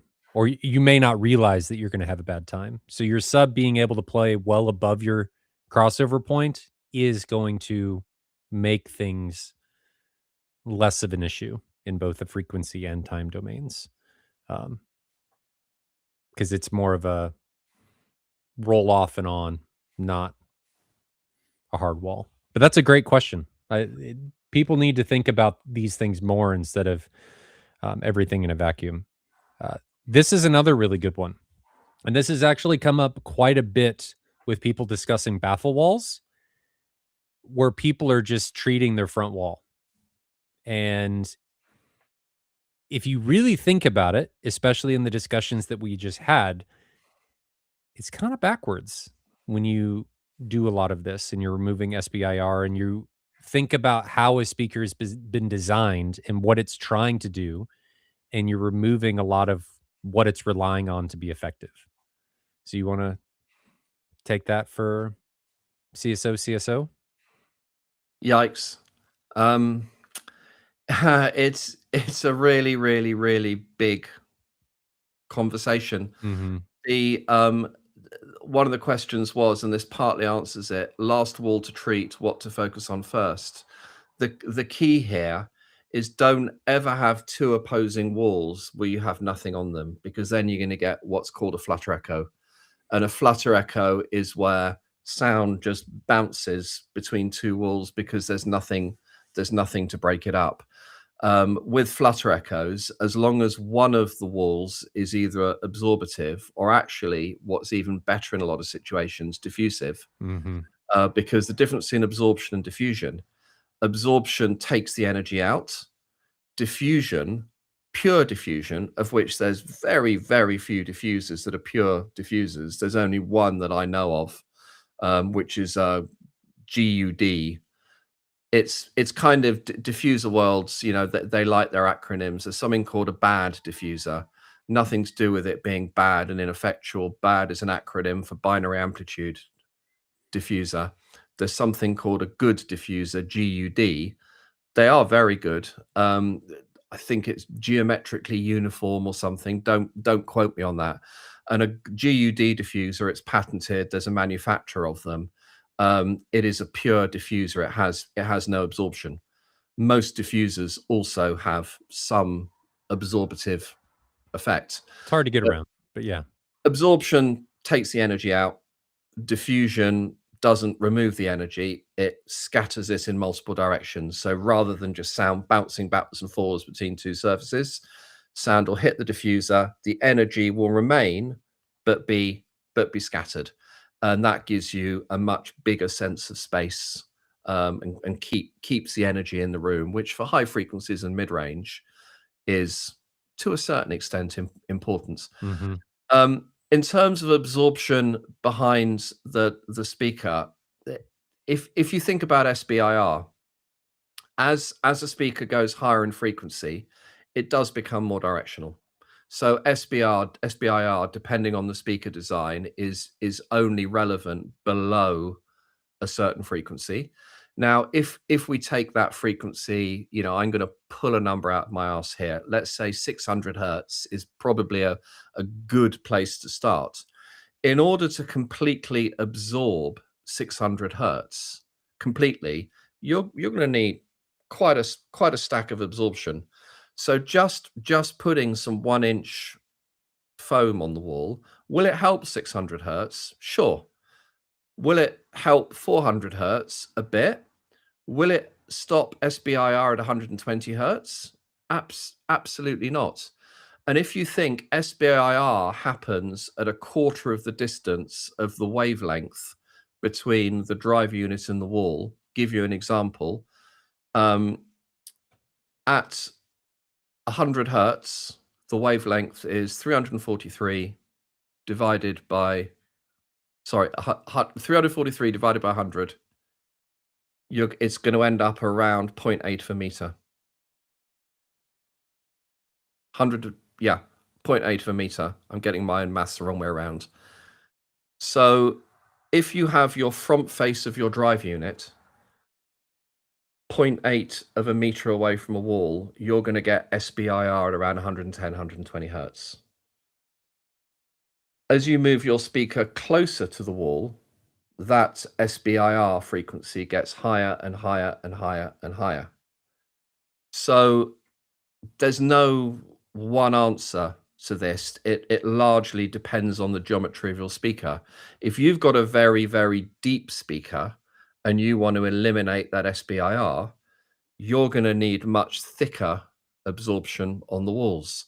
If you've got a much shallower speaker, so you're pushing that SBIR higher and higher and higher in frequency, then just having 1 inch of absorption around that speaker is probably a very, very good strategy. You're going to pretty much eliminate most of that SBIR. But you've then got to also think about, if you have that entire wall covered in 1 inch fuzzy stuff, 1 inch foam, that's a lot of high frequency absorption already. Now, that's not necessarily a bad thing, but then it limits how much more high frequency absorption you can have in the rest of the room. So let's say you've got that fuzzy stuff on the front wall and you've got reasonably 3/4 of an inch, reasonably thick pile carpet everywhere in the room. You really don't need any more high frequency absorption. You just don't need more of it. So it's a fuzzy logic kind of answer that you've firstly got to do the engineering and see, are you going to have an SBIR problem? If you have an SBIR problem, you can get that from the distance. That is also going to be a little bit down to the characteristics of the speaker, although, you know, with a speaker with a big enough baffle, not really. It's pretty predictable. Then if you're going to mitigate that SBIR because it's pushed high enough, how thick absorption do you need to completely absorb that? And the physics tells you, again, bit of fuzzy logic necessary here, to completely absorb a wavelength with a velocity absorber, so fuzzy stuff or foamy stuff, you need an absorber a quarter of the wavelength that you're trying to absorb. Do the maths. Can be quite thick. Less thickness than that will do something, but it won't completely absorb it. So it's one of those questions. Is absorption good to have around speakers? Yes.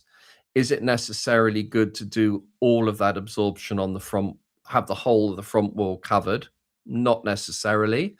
If you can't have anything on the back wall, so let's say you've got interior design constraints, which means that on that back wall, it's just got to be brick, or maybe you're in a room where that's glass, then covering that entire front wall with absorption is probably a good idea, Mhm. because then you're mitigating the flutter echo that could be happening between front and back walls. So it's one of these. There is no right answer to any single acoustics question in isolation. You've got to do the maths and look at it as a whole room, totality of the experience calculation. Yep. I agree. Now, this does change with different types of speakers. I would argue that with things like on walls and in walls, I'd probably want even less, if at all. I mean, a lot of those are relying on boundary interactions to maintain, especially their low frequency output. And you take that away, and you're potentially in for a bad time. So the next question is, would you ideally treat the back wall instead of the front wall? No, because treating the back wall will do nothing for SBIR.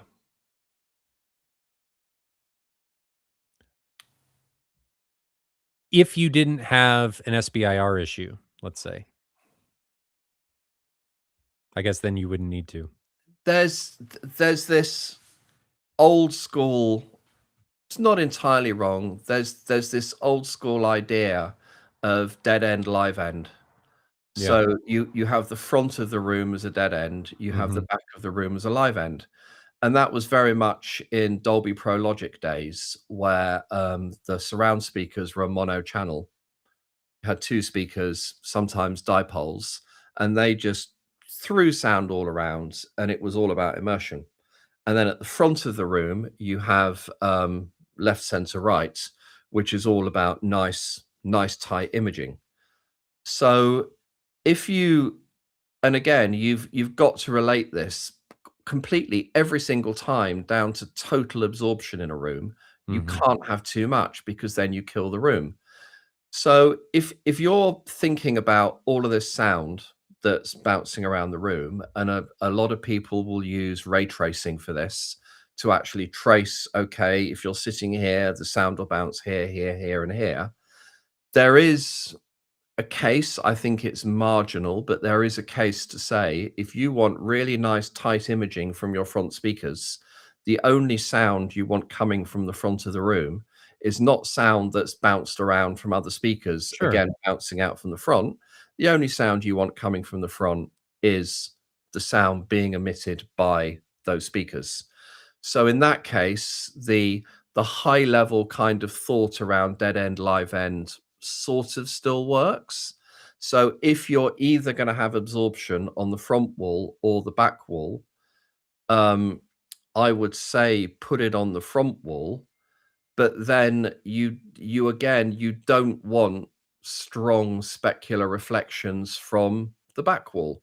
And there's a school of thought that says that the back wall between the two rear speakers, that's the perfect place to have a diffuser, which adds its own set of problems, because really deep QRD, quadratic residue diffusers, they can be that deep. They can even be that deep. They have something called a critical distance. So these diffusers have lots of different depths. The idea that it's, as well as scattering in terms of direction, it scatters in terms of phase, that you have a non-linear phase response. Some of the reflections are delayed relative to others, and that's a really good thing to do for a diffuser. The problem is it takes a certain distance from the diffuser reflections to decorrelate.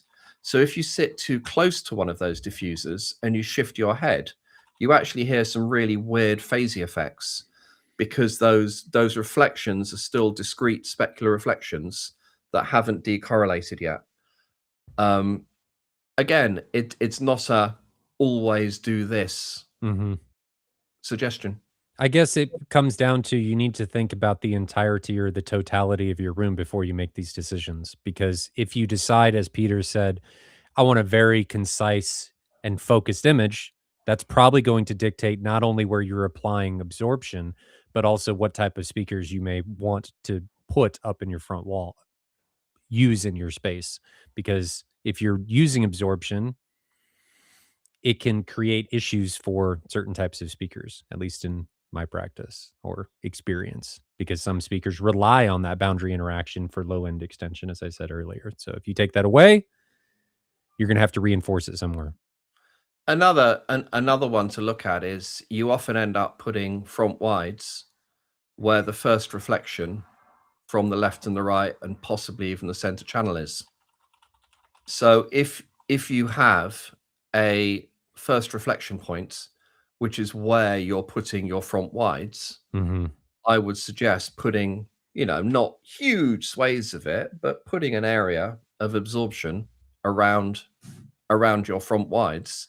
Again, because the sound you want coming from there is the sound that's meant to be coming from there from the front wides, not that first reflection off the left and the right speakers. How do you feel about absorbing first reflection points? Um, A I'm lot not of times you see people saying you always absorb first reflection points. Or you have that mindset? one of when we were writing RP22, as you can imagine, the acoustic section, Hmm. there were a lot of discussions. And one of the discussions was around first reflection points. And that discussion went on to, okay, in the days of Dolby Pro Logic, where basically everything was encoded in 2 channels, everything within a certain frequency band sent out the center, everything that was out of phase between the left and the right got sent out the back. It was very, very, very simple encoding. We needed lots of reflections to decorrelate that sound. Hmm. As the channel count goes up, we're relying less on room ambiance to give us our ambiance and more on what's actually encoded in the content to give us our spatial cues. So the question was, should our recommendation be that as your speaker channel goes up, speaker channel count goes up, that the advised room reflection decay time goes down, which would kind of make logical sense. You Hmm. don't want too many reflections. You actually want the speakers to be delivering the ambience in the room. And we thought and discussed this long and hard. And anecdotally, we thought that to a certain degree makes sense, but not to push it down so low as you're creating these really oppressive rooms. But we didn't have the empirical data to back up the recommendations, so we couldn't include it in a CDO recommended practice. So the answer to your question is there's probably not enough empirical data on that to come up with a hard and fast recommendation. If you read Floyd Toole's sound reproduction, he will say just buy a speaker that has a good power response. Hmm. And that first reflection, all that does is it widens the apparent source width. Yep. So it gives you the impression that you've got a much bigger room, that you've got a much, much bigger soundstage, which is generally a good thing, except when you've got wide fronts, Yep. in which case you want the wide fronts to be producing that width, not your speakers. So in a 2-channel setting, or where you haven't got wide fronts, I'd just say spec some speakers with fantastic power response. Don't worry about the first reflection, and happy days. The first reflection is actually doing you some benefit, as long as it's not too strong, as long as your speakers aren't hard up against the wall. Yeah. There's a bit of space. Hard up against sidewalls, there's got a bit of space between the speaker and the wall. Let those first reflections just enhance the apparent source width. But if your speakers have a shonky off-axis power response, or maybe your speakers are one of these speakers that are non-symmetrical, so you've got a line of woofers and a line of tweeters, which means that your left to right dispersion is not symmetrical around the center axis. You know, there are scenarios that you think, well, yeah, actually, I may need to do a bit of ray tracing here and absorb those reflections. But if you do ray tracing, you're in the realms. Again, there's some people that swear by it. It's an approach. We don't do it. You're in the realms of, if you have a high channel count system and lots of seats, to do the ray tracing from every single speaker to every single seat, you are going to have a reflection point basically everywhere in the Everywhere. room. Yes. And that's kind of the philosophy that we take as a company when we're doing our acoustic designs and manufacturing our acoustic interiors, that we don't necessarily look at ray tracing from every speaker to every seat. It's too finite. We just deal with every surface in our very, very unique way. It's not right, it's not wrong, it's just the way that we do it. But the number one thing is try and get as linear reflection decay time as you possibly can, and try and build your room in a way that it's tunable. So when you've built it and you measure it and you go, holy crap, I've got way too much high frequency absorption in here, you can actually take a bit out of the walls and retain some diffusion, take a bit out of the ceiling and retain some diffusion. You're not going to want to take the carpet up. I mean, you know, if you've got a carpet, that's staying, isn't it? But if you have a way that you can make that room tunable, make it tunable. I agree. We got one more question that I'll address. There's some other ones, but we're running out of time. We've been going for almost 2 hours, and I want to be respectful of Peter's time. So Majek asks, can you comment on angled sidewalls in ceilings? Isn't it built-in diffusion? How do you feel about angles in rooms? It's not built-in diffusion, it's built-in confusion. Angled walls make things really, really, really unpredictable. If you mean that the room has different angles along its length, there's kind of a geometric pattern.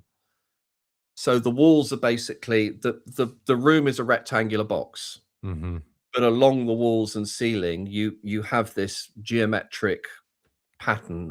Ben did a room like that 4 or 5 years ago, actually won Best Global Cedar Award for it. And that room was basically that design. I think the room was called Triangles.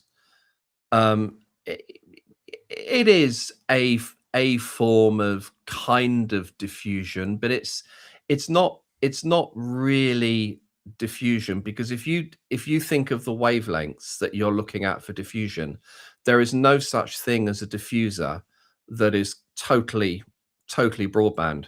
If you have a diffuser with very, very small little diffusion elements, it is going to affect the frequencies around the size of those elements. Big frequency, longer wavelengths are just going to hit it, ignore all the little stuff, and bounce straight off. Well, I'm correct in saying that a true broadband diffuser would have to be enormous, and it would have to have diffusers on diffusers in order to make it work. It would be a fractal diffuser. Yeah. It would just have this. But yeah, there's no practical way of having a true. So I think broadband diffuser. To bring this more concisely, what most people are going to think is just say a single angle on a ceiling, like you have a sloped ceiling. It's not really a diffuser. You're just changing the geometry and potentially adding more complications to the space. Yes, you have to have quite severe angles for it to positively affect the modal response of the room. If you think you've got a 1 foot difference in rise between the front and the back of the room, and then you think of what that foot is as a percentage of the wavelength, your wavelength at 20 hertz is 17 meters, which is what, 54 feet. Yeah. A 1 foot difference is just going to mean you're going to have some really weird, unpredictable stuff going on.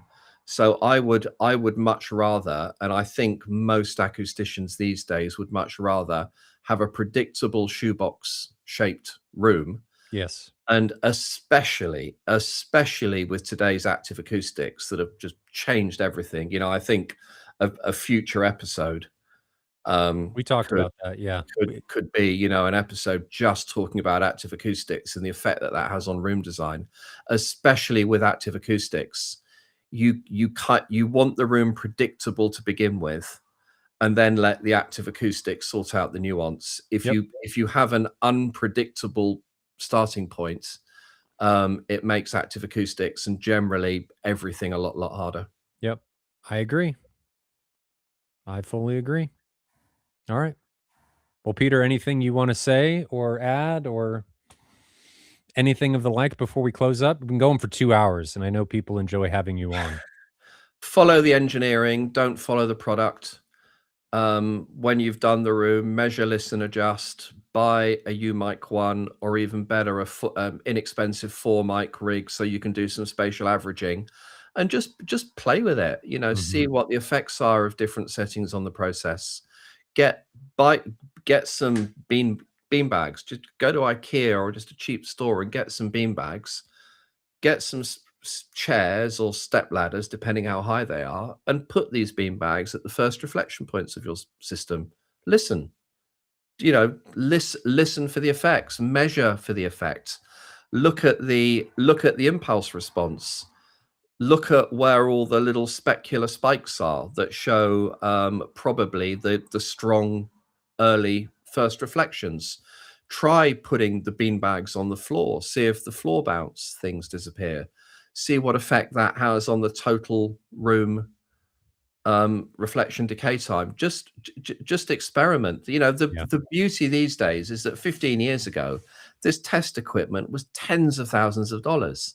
Now it's $80 for a U-mic 1 and Room EQ Wizard, and I don't Mhm. think there's any excuse. And you can find some really profound stuff. Yeah, you need to be really good at driving it to figure out the nuance, but there's some amazing YouTube videos on the AV Nirvana website, which is where Room EQ Wizard's hosted. There's some fantastic discussions. There's some fantastic tutorials. Just work your way through there. Measure, listen, adjust. Measure, Yep. listen, adjust, and trust the engineering and trust companies that give you raw engineering data and learn how to use it. Brand names, whatever. You know, I our hard and fast company rule is the same as Ben's. Funny that, given we're the same company, but that is we won't spec stuff unless we've got engineering data on it, because during engineering you've got to make predictions, and the product has got to meet the engineering requirement. yeah. So, you know, these questions, what's better, this manufacturer or that manufacturer? I don't care. We have, you know, sorry, manufacturers, I've got a lot of great manufacturer friends, but apart from one manufacturer, we have almost zero brand loyalty. We tend to use a lot of the same stuff, project in, project out, only that, well, they give us the data and it's really scalable and it's Mhm. great form factor and it's reliable and we get great support. But we don't, you know, I'm not buying that stuff because he's the person that takes me out to the best dinners. Sorry, mate, that doesn't help. Mhm. We're buying that stuff because we think it's bloody great and we've got the data to prove it. So trust the data, trust the engineering, measure, listen, adjust. And, you know, even if you're doing it for yourself, go through that discovery, design, engineering with specification at the end. It'll save you money. You'll get much better value and you'll be getting the maximum possible out of that lovely equipment you buy. At the end of the day, though, do not shy away from getting in the sandbox and playing yourself. There is no substitute for the learning that comes from playing. That's why it's important for kids, and it doesn't change for us as adults. Get that REW, get REW, get a UMIC 1. Even if you have no idea what you're doing, you will be amazed at how fast you pick things up. Even if it's just you playing with no videos, you'll be amazed at just moving things around, little things in your room, adjusting things, putting more people in, doing the little things that Peter said that do not take a lot of money can have huge implications and changes on your space. And you may find that, hey, I thought I liked this and now it's totally different. And you may find that it costs you just a few dollars or nothing at all to make massive improvements on your space. And I love the idea that there's now, you know, it's happened in the States first. I expect it'll be global. That there are these little communities of enthusiasts in cities that arrange to go around to each other's houses and listen to stuff, and you know, M-Wave and all these opportunities you have to hear systems. When I used to run a very big company, my instruction to all the people that we paid for them to go to a show was, you will go to every single active demo. And in that active demo, you will make a note. This is what I liked. This is what I didn't like. And for the stuff I didn't like, this is what I do to improve it. Yeah. It's not just, oh, I don't like that. Oh, great, whatever. You've wasted your time. It's, well, I don't like that. I don't like that because, and in the context of this room, this is how I'd look to improve it. Yeah. And you can even go one step further than that and say, well, this is what I don't like. This is why I don't like it. And if I measured the room, this is what I think I'd see. And that's really cool, because the second you understand those basic measurements, you can catch gross errors really, really, really fast. And stop yourself just going down a time vampire of a rabbit warren of buying cables and changing stuff, when actually maybe the only thing you needed to do was change the time alignment between your speakers and your subwoofer. Yep. I agree.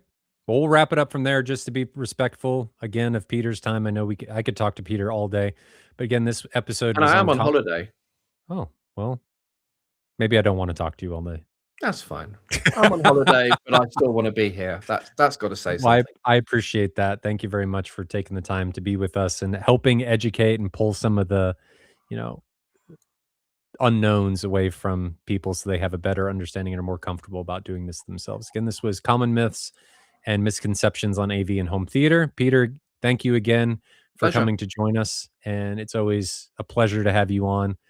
We will be back maybe this weekend. I don't know if Jonathan and I will have time this weekend. He's been on vacation, and Ben will be back next week on Monday. Not sure what that topic is going to be, but if you guys have suggestions for topics and conversations you want to have in the future, drop them in the comments of this video, not in the chat, in the comments of the video, and we can address them in the future. Thanks again for everybody for coming out and enjoying this content.